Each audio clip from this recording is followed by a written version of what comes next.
So today I'm going to make potato broccoli cheese soup. This is a very hearty soup and it has become a favorite in this household. My daughter Amy introduced it to us and I pretty much can't keep it in the house once I make it. It's pretty much gone.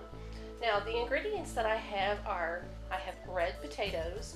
I don't like to use brown potatoes. They're too mealy, they break up, and red potatoes will keep their shape and still, I think that they have a better flavor of broccoli. I have 4 large cloves of garlic. I have a sweet yellow onion and the chicken broth. I'm going to use the whole thing of chicken broth, and I'm going to use half of the heavy whipping cream, which means I'll use a pint. That is a quart, so I'll be using a pint. And then your cheese at the end. Now something else that I also usually add to this is a purple onion, but I just don't have one. But it also tastes very good and adds nice flavor to this soup.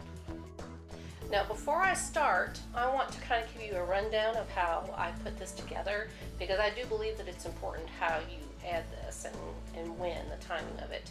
So I'm gonna put my chicken broth in the pot, and I'm gonna start that on low, and while that's cooking, I'm gonna cut up my 9 potatoes, and then I'm gonna add them to the pot, and I'm gonna turn it up probably to about a 2 or a 3 on your stove. Then I'm gonna cut my onion, and I'm gonna start sauteing that in some olive oil. Now, if I had the purple onion, I would not do them at the same time. I would wait until the yellow onion was almost all the way sauteed, and then I would add the purple onion, probably saute it about 2 minutes, and then add my garlic. And you only want to saute your garlic for about just a minute or 2. You don't really want to do it. I wouldn't do it more than 5.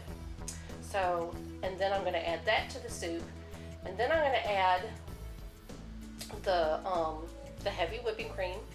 And then when it's almost, and then I'm going to add all my seasonings at that time, and then when it's almost done, I am going to go ahead and add the broccoli, and I believe I cook it for about 20 minutes because I don't want my broccoli overdone, just tender. So that is the actual soup part. Now you can also add the cheese to the soup when it's done, but I prefer to add it per bowl. So what you're going to do is you're going to add the cheese on top of your bowl and mix it up, or however you like to do that. So here are my potatoes in the chicken broth, and as you can see, the chicken broth just barely covers those potatoes up. And I'm going to let those cook for a while, and I have that on 3 right now. So I'm going to cut my onion and my garlic up and saute them. Here are my onions. They've been sauteing for a little over 5 minutes, and if you wanted to do the purple onion, this is where I would add the purple onion and cook them for just a few more minutes. So now I've added the garlic. Once the onion started to caramelize a little bit, I'm going to let this cook. This is on 5, and I'm going to let this, here on my stove top is 5, and I'm going to let this cook for about 2 minutes, and then I'm going to add it to my soup.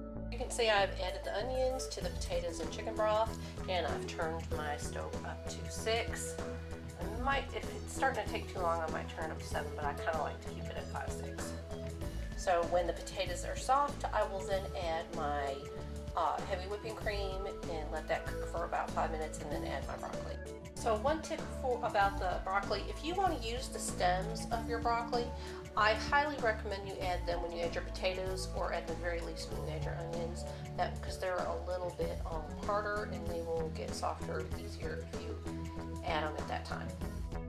Here is my cream and seasoning, and I'm about to add the broccoli.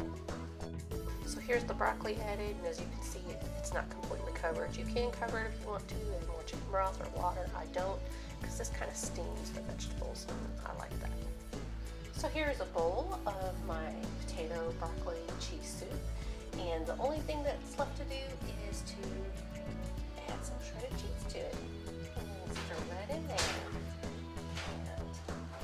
And this is probably one of the very favorite soups in our household. This is just so good. This is I have been told that this tastes like restaurant quality soup. Now another thing that you can do, this is something that some of my family members like to do, is put cornbread on the bottom of this and then cover the cornbread with the soup, and that tastes really good too. If you have any questions or comments, please leave them below, and thank you for watching.